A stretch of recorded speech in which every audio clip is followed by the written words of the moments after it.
News 7 Tamil நேயர்களுக்கு வணக்கம். இன்றைய செய்தி நிகழ்ச்சியின் வாயிலாக உங்களை சந்திக்கிறதுல மகிழ்ச்சி. கூட்டணியில் தொடர்ந்து முரண்டு பிடித்துக் கொண்டிருக்கக்கூடிய தேமுதிக மோடியோடு விஜயகாந்தை மேடை ஏற்றுவாரா எடப்பாடி பழனிசாமி அப்படிங்கிற கேள்வியோடு தான் இன்றைய செய்தி நிகழ்ச்சி இன்றைக்கு பயணிக்க இருக்கிறது. மூத்த பத்திரிகையாளர் ஆர் வெங்கடேஷ் நீரா, வணக்கம். தொடர்ந்து தேமுதிக யாரோடு கூட்டணிக்கு போவாங்கன்னு ஒவ்வொரு நாளும் பல கேள்விகள் எழுந்து கொண்டு தான் இருக்கிறது. எதற்காக விஜயகாந்த் இப்போ வரைக்கும் பலகட்ட ஆலோசனைக்கு பிறகும் கூட மௌனம் சாதித்துக் கொண்டிருக்கிறார்? இல்லை, நீங்கள் மௌனம் சாதித்து கொண்டிருக்கிறார்னு சொல்ல முடியாது. ஏன்னா ரெண்டு பக்கமும் அவர் பேசிக்கொண்டிருந்திருக்கிறார் போன 2 நாளைக்கு முன்னாடி வரைக்கும் கூட. நீங்கள் அதனால் இன்றைக்கி எனக்கு தெரிஞ்சு திமுகவுடைய கதவுகள் தான் இன்றைக்கி தான் அடைக்கப்பட்டிருக்கின்றன. ஆல்மோஸ்ட் அது இனிமேல் கொண்டு அவங்க கேட்கக்கூடிய எண்ணிக்கையிலான லோக்சபா உறுப்பினர்களுக்கான எண்ணிக்கை சீட் தர முடியாதுங்கிற ஒரு நிலைமை அங்கே ஏற்பட்டதுனால திமுகவுடைய கதவுகள் தான் இன்றைக்கி அவர் மூடியிருக்கு. அதிமுக கதவுகள் திறந்திருக்கின்றன. அந்த பேச்சுவார்த்தை நடந்து கொண்டிருப்பதாகவும் திரு ஓபிஎஸ் அவர்கள் தெரிவிப்பதை நம்ம பார்க்க முடியுது. பல அம்சங்கள் இதில் நம்ம பிரித்து புரிஞ்சு கொள்ள வேண்டியது இருக்குது. ஆக்சுவலாக என்னென்னா, தேமுதிகவுடைய அடிப்படைகள் அப்படின்னு ஒரு இடத்துல நம்ம இதை பார்க்க வேண்டியிருக்கு. என்னென்னா, தமிழகத்தில் நீங்கள் ஒரு கட்சி தன்னை கடந்த 10 ஆண்டுகளில் ஒரு கிளை கழகங்கள் அல்லது ஏராளமான இடங்களில் தங்களுடைய ஸ்ட்ரென்த்தை உருவாக்கி கொண்ட கட்சிகளில் ஒன்று இன்றைக்கி தேமுதிகவாக இருக்கிறது.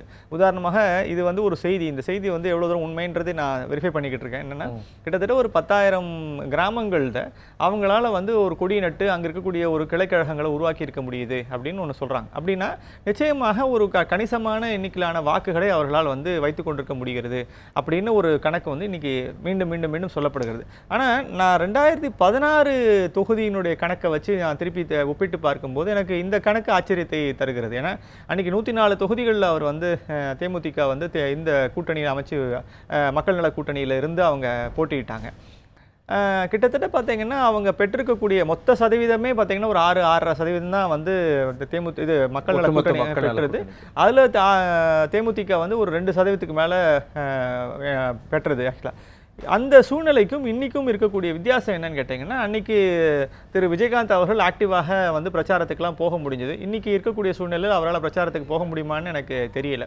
ஆனால் அப்படி இருக்கக்கூடிய சூழ்நிலையில் அவருக்கு இன்னும் ஒரு மவுசு குறையாமல் எல்லோரும் அவரை தன்னுடைய அணிகளை வைத்துக் கொள்ளணும் அப்படின்னு அதிமுக விரும்புது அப்படின்னு கேட்டிங்கன்னா, அந்த அடிப்படையில் இருக்கக்கூடிய தொண்டர் பலம் அப்படின்னு தான் நம்ம புரிந்து கொள்ளலாம். அதிமுக மட்டும் விரும்பல, திமுகவும் கூட எங்களோட அவங்க வருவாங்க அப்படிங்கிற நம்பிக்கையோட இருந்தாங்க. ஸ்டாலினே கூட போய் பார்த்துருக்கிறாரு, அரசெல்லாம் பேசியிருக்கிறாரு. இதெல்லாமே ஒரு பக்கம் இருந்தாலும் தொடர்ந்து ஆளுங்கட்சியும் ஒரு பக்கம், எதிர்கட்சியும் ஒரு பக்கம், ஒரு மாநிலத்தினுடைய 2 பிரதான கட்சிகளுமே ஒரு 2% மற்றும் 2க்கு மேற்பட்ட சதவீத வாக்குகளை இருக்கக்கூடிய ஒரு கட்சிக்காக காத்திருக்கிறாங்கன்னா அவங்களுடைய இம்பார்ட்டன்ஸ் அப்படிங்கிறத அந்த 2 பிரதான கட்சிகளுமே வைத்திருக்கிறாங்க இல்லையா? ஆனா ஏன் அந்த கட்சி மட்டும் இன்னும் எதையோ யோசித்துக் கொண்டிருக்கிறதே? அந்த யோசனை எதற்காக? 2 அம்சம் தான் அவங்க பார்ப்பாங்கன்னு நான் நினைக்கிறேன். என்னென்னா, இந்த தேர்தலை பொறுத்த வரைக்கும் அவர்களுக்கு அதிகமான இது பேசிக்காக பார்கெனிங் பவர் தான் சார். ஆக்சுவலாக இன்றைக்கி யாருக்கு தங்களோட இருக்கணும் அப்படின்னு அவசியம் இருக்குது. இப்போ நீங்கள் அதிமுகவுக்கு தேமுதிக தங்களோடு இருக்க வேண்டும் என்று அவர்கள் நினைக்கிறார்கள். அப்போது நினைக்கிறக்கூடிய இடத்துல யாருக்கு அவசியம் இருக்குது, யாருக்கு வைத்த வழியோ அவங்க தான் ஆக்சுவலாக மருந்து சாப்பிடணும். இப்போ உதாரணமாக அதிமுகவுக்கு இன்றைக்கி தேமுதிக தேவைப்படுகிறது அப்படின் போது எனக்கு கூடுதலான அவங்க டிமாண்ட் ஒன்று உருவாயிடுது. ஆக்சுவலாக பேசிக்காக டிமாண்ட் அண்ட் சப்ளை. அவர் 2% வைத்திருக்கிறார்களா, எத்தனை வைத்திருக்கிறார்கள் என்பதை விட அவர்கள் நீங்கள் இன்னொரு செய்தி நம்ம நடுவில் கேள்விப்படுவது என்னவென்றால், பாஜகவும் சரி இவங்களும் பாமகவும் சரி தேமுதிகவை தங்களோடு இருக்க வேண்டும் என்று விரும்புகிறார்கள். அவர்களுடைய வாக்குகள் பல்வேறு தொகுதிகள் அவள் சார்ந்திருக்கக்கூடிய தொகுதிகளில் கணிசமாக இருக்கிறது. அது எந்த வகையிலும் பிரிந்து போய்விடக்கூடாது என்ற ஒரு அச்சமும் ஒன்று இருப்பதாக சரியான புள்ளிக்கு வந்திருக்கு. அப்படின்னா இந்த அதிமுகவினுடைய கூட்டணியில தொடர்ந்து நீடித்துக் கொண்டிருக்கக்கூடிய இந்த இழுபறிக்கு காரணம் பாஜக தான் அதிகமாக தேமுதிகவை நம்ம கூட வைத்திருக்க வேண்டும் அப்படின்னு விரும்புகிறதா, இல்ல அதிமுகவும் சேர்ந்து விரும்புகிறதா இல்லையோ அப்படிங்கிற ஒரு கேள்வி இந்த இடத்துல. நிச்சயமாக பாஜகவுக்கு ஒரு எதிர்பார்ப்பு ஒன்று இருக்கிறது. தேமுதிகவினுடைய வாக்குகள் ஒன்று கூட வரணும், இல்லைன்னா பிரிஞ்சு போயிடாமல் இருக்கணும். 2 தான். இப்போ நீங்கள் இந்த தேர்தலுடைய கணக்குகள் எப்பவுமே நீங்கள் என்ன புரிந்து கொள்ளணும்னா, ஒன்று நம்முடைய அணிக்கு வரணும், இன்னொன்று எதிரணிக்கு போயிடாமல் பார்த்துக்கொள்ளணும். அந்த எதிரணிக்கு போகாமல் பார்த்துக்கொள்ளுதுன்னா நீங்கள் ஒன்றும் இல்லை, நீங்கள் ஒரு சட்டமன்றத்திலையும் இருக்கக்கூடிய இடத்துல நீங்கள் ஒரு 10,000 வாக்குகள் இல்லை 20,000 வாக்குகளை நீங்கள் ஒரு கட்சி உடைச்சாலே நீங்கள் அந்த இடத்துல இருக்கக்கூடிய ஒரு வெற்றி வாய்ப்பு பல இடங்களில் குறைஞ்சி போயிடும். ஸோ அப்போ என்ன நினைக்கிறாங்கன்னா, கன்சாலிடேட் பண்ணுறது ரொம்ப அவசியம் நினைக்கிறாங்க. குறிப்பாக நீங்கள் பாமகவும் சரி இவங்களும் சரி பாஜகவும் சரி தங்களுடைய நிற்கக்கூடிய தொகுதிகளில் இந்த மாதிரியான வாக்குகள் சிதறி போய்விடக்கூடாது என்ற ஒரு எண்ணிக்கை ஒரு எண்ணம் ஒன்று இருக்கிறது. அதனால தான் இவர்களையும் தங்களோடு இணைத்துக் கொள்ள வேண்டும் என்று விரும்புகிறார்கள். இதை இந்த கூட்டணி தலைவராக இருக்கக்கூடிய அதிமுகவுக்கு இப்படிப்பட்ட அழுத்தம் நிச்சயமாக இந்த இரண்டு கட்சிகளையுமே கொடுப்பதனால தான் கண்டிப்பாக தேமுதிகவை தங்களோடு வைத்துக் கொள்ள வேண்டும் என்று அதிமுக தொடர்ச்சியாக இந்த முயற்சியை மேற்கொண்டு வருகிறது. இதனுடைய பலன் எப்படி இருக்கும் என்பது இப்போ தெரியாது. ஆனால் நமக்கு என்னன்னா இன்னைக்கு இப்படிப்பட்ட ஒரு எதிர்பார்ப்பு இருக்கிறது. இது இதெல்லாமே பர்செப்ஷன் தான். இன்னைக்கு எங்கள் ஊரில் பார்த்தீங்கன்னா இவ்வளோ தூரம் தேமுதிக வலுவாக இருக்குது. அப்போ தேமுதிக வலுவாக இருக்குன்னா அவங்களுடைய வாக்குகள் பிரிந்து போய்விடலாம் அப்படின்ற அச்சம் வந்து அந்தந்த தொகுதிகளில் இன்னைக்கு நிற்கக்கூடிய விரும்பக்கூடிய கேண்டிடேட்ஸும் சரி இல்லை விரும்பக்கூடிய கட்சிகளும் சரி இது மாதிரி ஒரு ப்ரெஷரை வந்து தங்களுடைய கட்சி தலைமைக்கு வந்து ஏற்படுத்தி தருவார்கள். அதன் மூலமாக தான் இது மாதிரியான கணக்குகள் வந்து சேருகின்றன.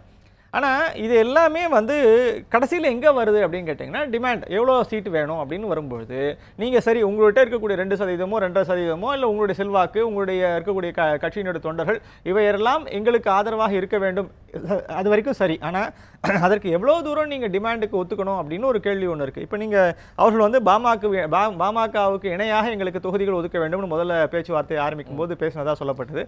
அதுக்கப்புறம் இப்போ படிப்படியாக அவர்களும் குறைந்த அவங்க பேசினது வந்து இரட்டை இலக்கத்தில் எங்களுக்கு தொகுதி வேணும் அப்படின்னு தேமுதிக டிமாண்ட் பண்ணுறதாக ஒரு ஹேஷமெல்லாம் வந்தது. அதற்கு பிறகு பாமகவுக்கு எவ்வளோ கொடுத்தாங்களோ அதே அளவுக்கு கொடுக்கணும் அப்படிங்கிற மாதிரியான பேச்சுக்கள். இப்போ இரண்டு கட்சிகளுமே எங்களுக்கு எவ்வளோ இம்பார்ட்டன்ஸ் தருவாங்களோ அந்த கூட்டணியில் நாங்கள் போவோம் அப்படின்னா தொடர்ந்து இந்த இழுபறியின் காரணமாக இவ்வளவு காலமாக இரண்டு கூட்டணிகளையும் காத்து கொண்டிருக்க வைக்கிறதன் காரணமாக அவங்களுடைய இந்த இமேஜ் அப்படிங்கிறது சீட்டினுடைய எண்ணிக்கையும் குறைத்து கொண்டே வருகிறாங்களா தேமுதிக?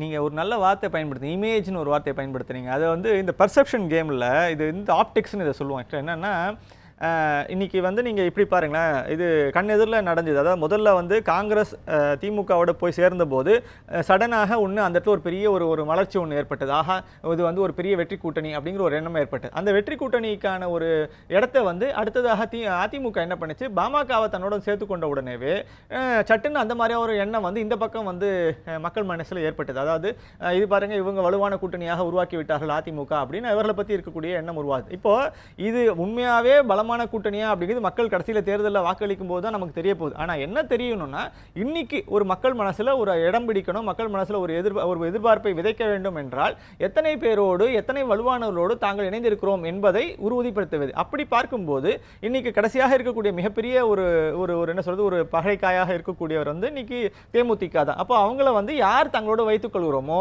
அது உண்மையே கூட்டணி பலமாக இருக்கும் அப்படிங்கிற ஒரு நம்பிக்கையை எதிர்பார்ப்பை நீங்கள் சொன்ன அந்த இமேஜ் அதை வந்து கண்டிப்பாக மக்கள் மனதில் உருவாக்க முடியும். அதுக்காகத்தான் இரண்டு பெரிய கட்சிகளுமே இன்னைக்கு தேமுதிகவை தங்களோடு வைத்துக் கொள்ள வேண்டும் என்று விரும்பின.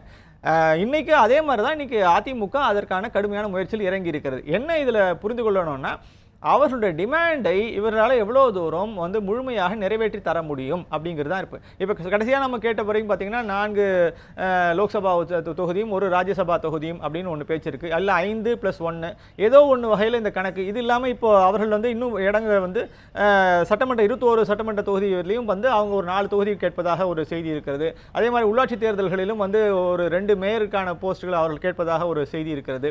இதெல்லாம் வந்து அவருடைய டிமாண்ட் வந்து கூடுதலாக குறைதலாகவும் இருக்கிறது. ஸோ இதில் ஏதோனும் ஒரு வகையில் இப்போ அதிமுக இதற்கு விட்டு கொடுத்து தான் இப்போ நீங்கள் ஆட்சி கூட்டணிக்கு தலைமை வகிக்கக்கூடிய அதிமுக இன்னைக்கு இதில் எல்லாத்துக்கும் ஏதேனும் ஒரு வகையில் இந்த டிமாண்ட் எல்லாத்தையும் அக்செப்ட் பண்ணுறது அல்லது அக்செப்ட் பண்ண முடியாத விஷயங்களை வந்து நம்ம வந்து அதை நிராகரிச்சுட்டு வேறு சில சமரசங்களை பண்ணி தர வேண்டியது. உதாரணமாக நீங்கள் உள்ளாட்சி தேர்தலில் இடம் கொடுக்கறது இல்லை சட்டமன்றத்தில் இடம் கொடுக்கறது. ஆனால் தொடர்ந்து நம்ம பேசிக்கொண்டே இருக்கிறோம், நம்மளை டிமாண்டை வச்சுக்கிட்டு இருக்கிறோம், நம்ம பேசலாம், இதற்கு மேலே நமக்கு கிடைக்கும் அப்படின்னு சொல்லி 2 கூட்டணிகளையுமே காத்து வைத்திருக்கிறது அப்படிங்கிறது இன்னும் வெகு சீக்கிரத்தில் எலெக்ஷன் அனௌன்ஸ் பண்ண போறாங்க. அதுக்கப்புறமாக அவங்க எல்லாரும் தேர்தல் பிரச்சாரங்களில் ஈடுபட போவாங்க. தொகுதிகள் எந்தெந்த தொகுதிகளை ஒதுக்குறது கூட்டணி கட்சிகளுக்கு அப்படிங்கிறதுக்கு அடுத்த ஸ்டேஜுக்கு அவங்க போயிடுவாங்க. அந்த இடத்துல தேமுதிக தேங்கி போயிடாதா? இதுதான் சார் ஒரு புத்திசாலித்தனம் நான் சொல்கிறேன். அதாவது நீங்கள் தேர்தல் தேதி அறிவிப்பதற்கு முன்பு வரை நீங்கள் தாராளமாக உங்கள் டிமாண்டை நீங்கள் வந்து வசதி கொண்டே போகலாம்.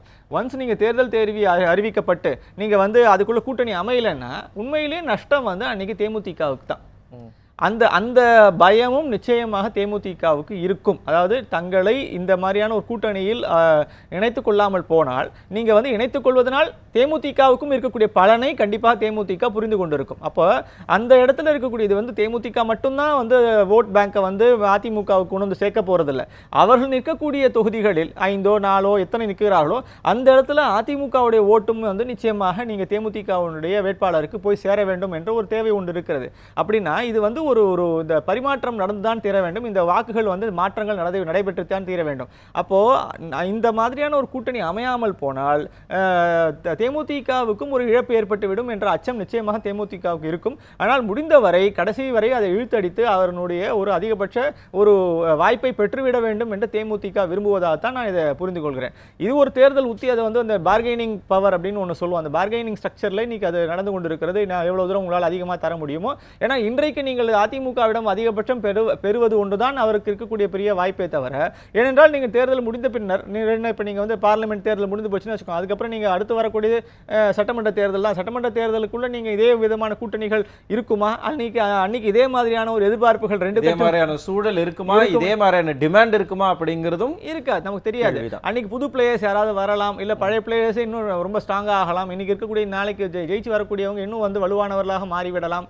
அப்போ இதெல்லாம் இருக்கக்கூடிய சூழ்நிலையில நம்ம எதிர்காலத்தை பற்றி அவர்களுக்கு நிச்சயமாக சிந்தனை இருக்கும். அப்போ இன்னைக்கு இருக்கக்கூடிய வாய்ப்புகளை எப்படி அதிகபட்சமாக உயர்த்தி கொள்வது என்ற நோக்கத்தில் தான் அவர் செயல்படுகிறார். கண்டிப்பாக தமிழகத்தினுடைய ஆளுங்கட்சி எதிர்க்கட்சி, மாநிலத்தினுடைய ஆளுங்கட்சி எதிர்க்கட்சி, மத்தியில் இருக்கக்கூடிய ஆளுங்கட்சி எதிர்க்கட்சி எல்லாருமே சேர்ந்து தேமுதிக தங்களோட கூட்டணிக்கு வரணும் அப்படின்னு சொல்லி காத்து கொண்டிருக்கிறாங்க.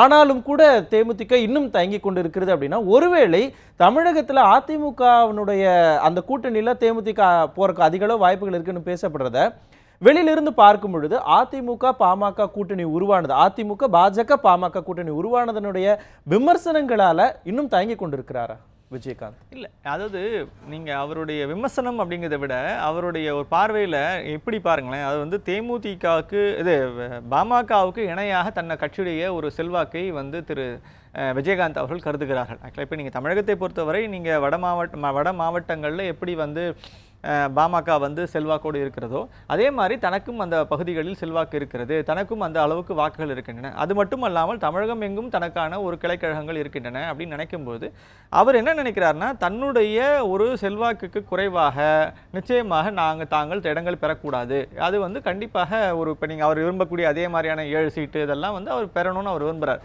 அது அவங்களுடைய கணக்கு ஒன்று இருக்குது. இப்போ நீங்கள் 2 கணக்குகள் தான் இதில் ரொம்ப சுவாரஸ்யமான ஒன்று.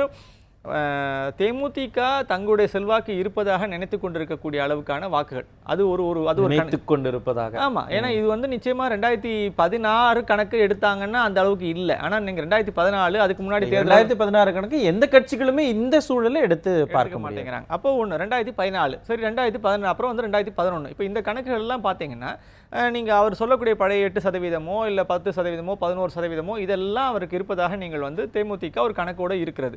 அந்த கணக்கு தான் வந்து அவர்களுடைய ஒரு இந்த டிமாண்டுக்கான ஆரம்பம் அங்கே தான் ஆரம்பிக்கும். அவர்கள் 2016 கணக்கில் எடுத்துக்கொள்ளவில்லைன்னு தான் எனக்கு தெரியுது. இது ஒரு பகுதி கணக்கு. இன்னொரு பகுதி கணக்கு நீங்கள் அதிமுக போடக்கூடிய கணக்கு. இவர்கள் வந்து என்ன வகையான ஒரு வாக்குகளை தங்களுடைய கூட்டணிக்கு கொண்டு வரப்போகிறார்கள் என்பதை பற்றி இருக்கக்கூடிய கணக்கு ஒன்று. இரண்டாவது, என்ன விதமான செல்வாக்கு, உதாரணமாக நீங்கள் வந்து இப்போ ஒரு இருக்கு, அப்போ இப்போ வந்து திரு விஜயகாந்த் அவர்கள் தங்களோடு இருக்கிறார் என்பதே கண்டிப்பாக இந்த கூட்டணிக்கு ஒரு பலத்தை சேர்க்கும் என்ற ஒரு எண்ணத்தை நிச்சயமாக அதிமுக கொண்டிருக்கிறது, அதிமுக கூட்டணி கொண்டிருக்கிறது. இப்போ நீங்கள் சொன்ன மாதிரி நீங்கள் தேசிய கட்சிகளான இது பாஜகவும் இதை விரும்புகிறது என்று நமக்கு தெரிகிறது. அப்போ இயல்பாகவே ஒரு டிமாண்ட் ஒன்று கிரியேட் ஆகிக்கொண்டே இருக்கு. இந்த டிமாண்ட் வந்து இந்த பக்கம் கிரியேட் ஆகுது, அந்த பக்கம் எதிர்பார்ப்பும் கிரியேட் ஆகுது தேமுதிக பக்கம்.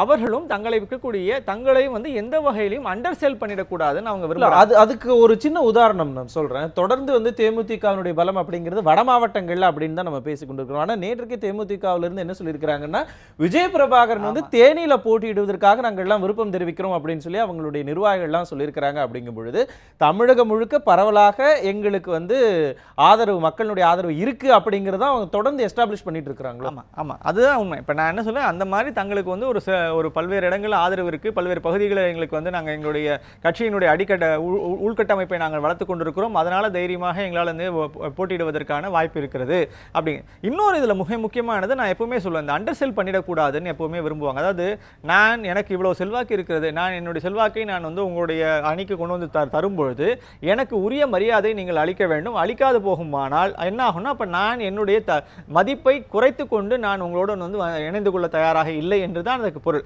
இப்போ இதுல எங்கன்னா இது எல்லாமே ஒரு ஃப்ளூயிடா இருக்குன்னு சொல்லுவோம். அதாவது என்ன, இது எதுவுமே வந்து கான்கிரீட்டாக இவ்வளவு வாக்குகளை இவரால் கொண்டு வர முடியும், இவ்வளவு வாக்குகளை இத்தனை வெற்றி பெற வைக்க முடியும், இதெல்லாம் நம்ம வந்து இன்னைக்கு வெறும் ஒரு நம்பர்ஸை வச்சு இருக்கக்கூடிய ஒரு ரொம்ப ஹேசியான நம்பர்ஸை வச்சு தான் பேசிக்கொண்டே இருக்கிறோம். ஆனா அவர்கள் அதை உறுதியாக நம்புகிறார்கள். அதாவது தேமுதிக அதை உறுதியாக நம்புகிறார்கள், அதிமுகவும் அதை நம்புகிறது. அதனால கண்டிப்பாக தங்களோடு இணைய வேண்டும் என்ற முயற்சியில் அவர் ஈடுபடுகிறார். நாம வெளியிலேருந்து பார்க்கக்கூடிய பத்திரிகையாளர்களுக்கு உண்மையிலே இவருக்கு இவ்வளவு தூரம் வந்து எண்ணிக்கை இருக்கிறதா, ஏன் வந்து அதிமுக இவ்வளவு தூரம் இவருக்கு தழைந்து போகிறது, இவருக்கு வந்து இடம் கொடுக்க தயாராக இருக்கிறது என்ற கேள்விகள் எல்லாம் நமக்கு இருக்கின்றன. இந்த இடத்துல இன்னொரு கேள்வியும் எழுகிறது. ஒருவேளை அதிமுக கிட்ட இருக்கக்கூடிய இந்த வாக்கு சதவீதத்தை நம்மளும் பயன்படுத்திக் கொள்ள வேண்டும் அப்படிங்கிறதுக்காக தான் அதிமுகவோட அதிக அளவு நம்ம வந்து போறதுக்கான வாய்ப்புகள் இருக்கிறதாக தேமுதிக வெளியில காண்பித்துக் கொள்ளுதா? ஏன் அப்படின்னா, இந்த தேனியில விஜய் பிரபாகரன் போட்டியிட வேண்டும் அப்படின்னா வட மாவட்டங்களில் தேமுதிக ஆதரவு இருக்கு அப்படின்னா ஏன் தேனியை அவங்க சூஸ் பண்றாங்க? இல்லை, நீங்கள் இன்னொரு விஷயம் சார், இந்த ஓட் ட்ரான்ஸ்ஃபர் அப்படிங்கிறது ஒரு பெரிய இஷ்யூ. நான் திருப்பி நம்ம ஆரம்பத்துலேருந்து நான் பார்த்து கொண்டு இருக்கிறோம். என்னென்னா, எனக்கே ஞாபகம் இருக்குது, போன தூரம் நம்ம சேலம் தொகுதின்னு நினைக்கிறேன் திரு சுதீஷ் அவர்கள் நின்னபோது அவர் வந்து ஒரு விஷயத்தை சொன்னார். ஆக்சுவலாக எனக்கு வந்து பாமகவுடைய வாக்குகள் எனக்கு ட்ரான்ஸ்ஃபர் ஆகலை, நான் வந்து போதுமான அளவு அங்கேருந்து பாமகவுடைய வாக்குகள் எனக்கு வரவில்லை அப்படின்னு அவர் பேசினது ஞாபகம் இருக்குது. அப்படின்னா உண்மையாகவே இன்றைக்கி இருக்கக்கூடிய மேல்மட்ட அளவில் கட்சிகள் இணைந்திருன, கூட்டணிகள் அமைகின்றன, எல்லாம் நடக்கிறேன். ஆனால் அடிமட்டத்தில் போகும்பொழுது அந்த வாக்குகள் அவர்களுக்கு இருக்கக்கூடிய அந்த வாக்குகள் பெரிய கட்சிகளோ இல்லை அவருடைய பார்ட்னருக்கோ போய் டிரான்ஸ்ஃபர் ஆகுதான்னு ஒரு கேள்வி இருக்கு. டிரான்ஸ்ஃபர் ஆகும்ன்ற நம்பிக்கையில தான் நம்ம வந்து இப்படிப்பட்ட ஒரு முயற்சிகளை வந்து இவர்கள் எல்லாம் ஈடுபடுகிறார்களே தவிர பெரும்பாலும் அந்த டிரான்ஸ்ஃபர் ஆவதில்லை அப்படிங்கிற ஒரு சில இடங்களில் நம்ம அதை பார்க்கிறோம். இப்போ இந்த நம்பிக்கையிலேருந்து தான் நம்ம இப்போ நீங்கள் வந்து இப்போ நீங்கள் திரு விஜய் பிரபாகரன் அவர்களே தேனியில் நிற்க வைக்கிறோம்னு வச்சுக்கோ, அந்த இடத்துல நீங்கள் திரு அதிமுகவுடைய வாக்குகள் பெருமளவு இருக்கின்றன அப்படின்னா அந்த அதிமுகவுடைய வாக்குகள் நீங்கள் வந்து தேமுதிகவுக்கு போய் சேர வேண்டும். அது எப்படி போய் சேரும் அப்படிங்கிறது ஒரு கேள்வி இருக்கு. என்னன்னா, நீங்க ஒரு விஷயத்தை இப்படி புரிந்து கொள்ளணும், அதிமுக என்பது மிக தெளிவாக திமுகவுடைய எதிர்ப்பில் வளர்ந்த கட்சி. அது வந்து மிக அடிப்படையாக அந்த இரட்டைலை சின்னத்தை மட்டுமே சார்ந்திருந்து வளர்ந்திருக்கக்கூடிய ஒரு கட்சி. அப்போ அவர்களுக்கு ஒரு விஷயம் வந்து தெரியும். இப்போ நீங்க மேல்மட்ட தலைவர்கள் வந்து நாம் இப்படிப்பட்ட ஒரு கூட்டணியை அமைத்திருக்கிறோம், கூட்டணிக்கான வாக்குகளாக நீங்கள் இதை பார்க்க வேண்டும் என்று போய் பிரச்சாரம் செய்து அங்க இருக்க வேட்பாளரை வந்து அறிமுகப்படுத்தி அதன் பின்னர் தான் நீங்க அந்த வாக்குகள் வந்து டிரான்ஸ்ஃபர் ஆகணும். இது வந்து ஒரு பெரிய ப்ராசஸ். ஆக்சுவலாக இந்த ப்ராசஸ் வந்து அடுத்த 40 நாட்களுக்குள்ள நடந்தாகணும். இரண்டு கூட்டணிகளுக்குமே இந்த சிக்கல் இருக்கு. இந்த இரண்டு கூட்டணிகளுமே தங்களுடைய சின்னங்களையும் தங்களுடைய வேட்பாளர்களையும் தங்களுடைய யாரை ஆதரித்து நிற்கிறோம், நேரடியாக அதிமுக நிற்கக்கூடிய தொகுதிகள் பிரச்சனை இல்லை, நேரடியாக திமுக நிற்கக்கூடிய இடங்கள் பிரச்சனை இல்லை. ஆனால் அவருடைய கூட்டணி கட்சியினரை அறிமுகப்படுத்தும் போது அந்த ஒவ்வொரு இடத்திலும் இதை நீங்களுக்கான ஒரு வாக்குகளாக நீங்கள் பார்க்க வேண்டும் என்று அவர்கள் தங்களுடைய தொண்டர்களுக்கும் சொல்ல வேண்டும், அங்கே மாற்றுக் கட்சியினருடைய தொண்டர்களுக்கும் சொல்ல வேண்டும். இவை எல்லாம் இணைந்துதான் அவருடைய வாக்குகளாக போய் பதிவாக வேண்டும். இது வந்து பெரிய ஒரு ப்ராசஸ் ஒன்று இருக்கு. இந்த ப்ராசஸ்ல இன்னைக்கு இருக்கக்கூடிய ஸ்டேஜ் வந்து ரொம்ப ஆரம்ப ஸ்டேஜில் இருக்கும். ஸோ நம்ம கூட்டணி அமைப்பதன் மூலமாகவே நம்ம இந்த வாக்குகளை வந்து கொண்டு வந்துட முடியும்ன்ற நம்பிக்கையில் ஆரம்பிக்கிறோம். இது எவ்வளவு தூரம் உண்மையாகவே களத்தில் போய் அது வந்து பிரதிபலிக்க போகிறது அப்படிங்கிறது நம்ம இன்னும் பொறுத்திருந்தா அதை பார்க்கணும். அப்படி களத்தில் போய் பிரதிபலிக்கிறதுக்காகத்தான் அதிமுகவில் இருக்கக்கூடிய அந்த கூட்டணியோட தான் நம்ம அதிகமாக போவோம். ஏன்னா நமக்கு பாஜக, பாமக மற்றும் அதிமுக இவங்களுடைய ஆதரவெல்லாம் அதிக அளவு இருக்கிறங்காட்டி நம்மளுக்கு வந்து அந்த ஓட்டெல்லாம் டிரான்ஸ்ஃபர் ஆகும் அப்படிங்கிறதுக்காகத்தான் இன்னும் முடிவு பண்ணியிருக்கிறாங்கன்னா ஏன் இப்போ வரைக்கும் அவங்க அதை வந்து வெளியில சொல்லாம இருக்கிறாங்க, முடிவை வந்து தீர்க்கமாக எடுக்காம இருக்கிறாங்க? அந்த இடத்துல அந்த தயக்கம் அப்படிங்கிறதுக்கு தான் ஏன் அப்படிங்கிற தயக்கம் கிடையாது. ஆக்சுவலாக நான் வந்து அது அவரோட தேர்தல் உத்தின்னு தான் நான் சொல்லுவேன். இது பார்கெனிங் பவர். ஆக்சுவலாக அடிப்படையில் இன்னைக்கு வந்து நீங்க அதிமுக சொல்லக்கூடிய எண்ணிக்கையில் இடங்களை பெற்றுக்கொண்டு அவர்கள் வந்து சொல்லக்கூடிய தொகுதிகளை பெற்றுக்கொண்டு அமைதியாக இருப்பது என்பது நிச்சயமாக எந்த ஒரு கட்சியும் செய்யாது சார். அப்போ அதிமுகவை நீங்கள் இன்று தலைமையேற்று நடத்துகிறீர்கள் என்று சொன்னால் அந்த தலைமையேற்றக்கூடிய கட்சியோடு அதிகபட்சமான ஒரு இடங்களை பெறுவது, எந்த இடங்களை வேண்டும் என்று கோருகிறார்களோ அந்த இடங்களை பெறுவது, அது அவங்களுக்கு ஒரு கணக்கு இருக்குது, எந்தெந்த இடத்துல வெற்றி வாய்ப்புகள் இருக்குது அப்படின்னு அவங்களுக்கு நிச்சயமாக ஒரு ஒரு ஒரு சர்வே ஒன்று பண்ணியிருப்பாங்க. அப்போ அந்த சர்வேயின் அடிப்படையில் எனக்கு இந்தந்த இடங்கள் தான் எங்களுக்கு வேணும்னு கேட்டிருப்பாங்க. அதிமுக அந்த இடங்களை மேபும் வேற ஏதாவது பார்ட்னர் கொடுத்துருக்கலாம், இல்லை தங்க கட்சிக்கே வைத்துக் கொண்டிருக்கலாம். அதை வந்து நீங்கள் ஒரு சில தொகுதிகளை வந்து தேமுதிகவுக்கு கொடுத்துக்கலாம். இப்போ இதெல்லாமே முடிவு பண்ண வேண்டிய இடங்கள் இருக்குது. ஸோ அப்போ என்ன ஆகுதுன்னா, கண்டிப்பாக இந்த கூட்டணி வந்து பலமாக தெரிகிறது, இந்த கூட்டணியோட வாக்குகள் தங்களுக்கு வரும் என்பதும் தெரிகிறது. ஆனால் தாங்கள் அந்த கூட்டணிக்கு எவ்வளோ வேல்யூ ஆட் பண்ண போகிறோங்கிற ஒரு தெளிவும் தேமுதிகவுக்கு இருப்பதனால் அவர்கள் என்ன நினைக்கிறாங்க, அதிகபட்ச வாய்ப்புகளை பெற்றுவிட வேண்டும், அதிகபட்ச ஒரு ஷேரை பெறணும் அப்படின்றது ஒவ்வொரு கட்சியும். இப்போ நீங்கள் பாமக பார்த்தீங்கன்னா நம்ம வந்து எனக்கு தெரிந்த 5 தொகுதிகள் தான் அதிகமாக கிடைக்கும் அப்படின்னு எதிர்பார்த்த நேரத்தில் 7 தொகுதிகள் இன்றைக்கு அவர் பெற்றிருக்கிறார் என்றால் கூடுதலான ஒரு பலத்தை அவர் வந்து அந்த இடத்துல அவருடைய பார்கெனிங் பவர் மூலமாக தான் பெற்றிருக்கிறார். அந்த பார்கெனிங் பவர் வந்து இன்னைக்கு அதே மாதிரியான ஒரு பார்கெனிங் இடத்துல தான் இன்னைக்கு வந்து தேமுதிகவும் இருக்கிறது. அதிகமான ஒரு வாய்ப்புகளை பெற வேண்டும் இந்த கூட்டணியிலிருந்து அப்படின்னு அவரும் நினைக்கிறார். கண்டிப்பாக அந்த அளவுக்கு ஒரு ஹை டிமாண்டான இருக்கக்கூடிய கட்சியாக தேமுதிக இப்போதைக்கு இருக்கிறது. அந்த டிமாண்ட் அப்படிங்கிறது என்னென்ன டிமாண்ட் அவங்க முன்னாடி வைக்கிறாங்க அப்படிங்கிறதுல இருந்து தான் முடிவாகும். நம்ம அதை பொறுத்திருந்து பார்க்கலாம் எந்த பக்கம் போக போகிறது தேமுதிக அப்படிங்கிறத. அரங்கத்திற்கே வந்து கருத்துக்களை பகிர்ந்து மிக்க நன்றி. எங்களோட இன்றைய நிகழ்ச்சி நிறைவு செய்யலாம். தொடர்ந்து இணைந்திருங்கள் நியூஸ் 7 தமிழோடு.